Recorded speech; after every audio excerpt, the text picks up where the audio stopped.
بسم اللہ الرحمن الرحیم۔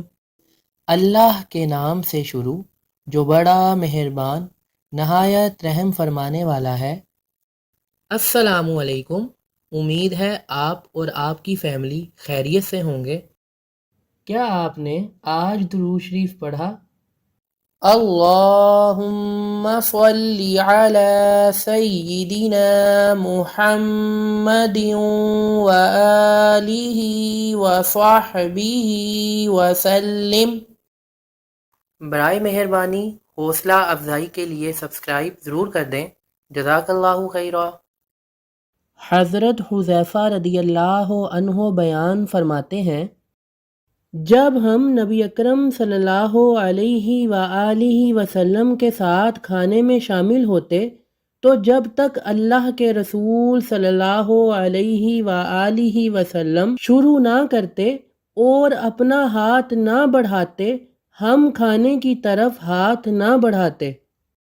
ایک مرتبہ ہم اللہ کے رسول صلی اللہ علیہ وآلہ وسلم کے ساتھ کھانے میں شامل تھے کہ ایک لڑکی اس طرح آئی جیسے اسے پیچھے سے دھکا دیا جا رہا ہو۔ اس نے آتے ہی اپنا ہاتھ کھانے کی طرف بڑھانا چاہا۔ اللہ کے رسول صلی اللہ علیہ وآلہ وسلم نے اس کا ہاتھ پکڑ لیا۔ پھر ایک اعرابی اس طرح آیا جیسے اسے پیچھے سے دھکا دیا جا رہا ہو اور اس نے آتے ہی اپنا ہاتھ کھانے کی طرف بڑھانا چاہا تو آپ صلی اللہ علیہ وآلہ وسلم نے اس کا ہاتھ پکڑ لیا۔ پھر اللہ کے رسول صلی اللہ علیہ وآلہ وسلم نے فرمایا، شیطان کھانا حلال کرنا چاہتا ہے کہ اس پر اللہ کا نام نہ لیا جائے۔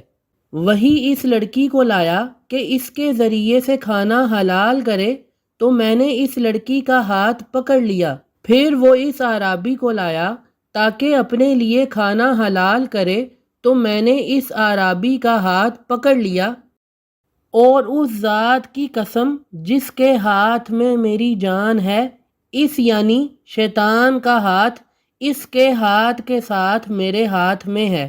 یہ حدیث صحیح مسلم سے لی گئی ہے جس کا حدیث نمبر 5259 ہے۔ اس حدیث مبارکہ سے ہمیں معلوم ہوا کہ جب ہم دسترخوان پر کھانا کھانے کے لیے بیٹھے ہوں تو جب تک بڑے بزرگ کھانا شروع نہ کریں تب تک ہمیں بھی شروع نہیں کرنا چاہیے۔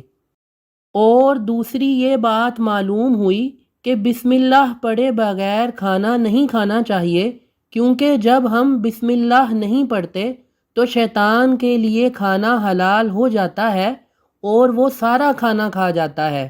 اس لیے ہمیشہ بسم اللہ پڑھیں اور شیطان کو کھانے سے دور رکھیں۔ یہ سب مسائل آپ کو سکھانے اور آپ کی معلومات میں اضافے کے لیے بتائے جاتے ہیں۔ برائے مہربانی اپنے عزیز و اقارب اور حلقہ احباب میں بھی یہ ویڈیو شیئر کریں تاکہ آپ سے منسلک سب افراد فائدہ حاصل کر سکیں۔ اگر آپ کوئی سوال کرنا چاہتے ہیں یا اسلامی مسائل کے بارے میں رہنمائی چاہتے ہیں تو ضرور رابطہ کریں۔ اللہ پاک آپ پر ہمیشہ مہربانیاں فرمائے۔ آمین ثم آمین۔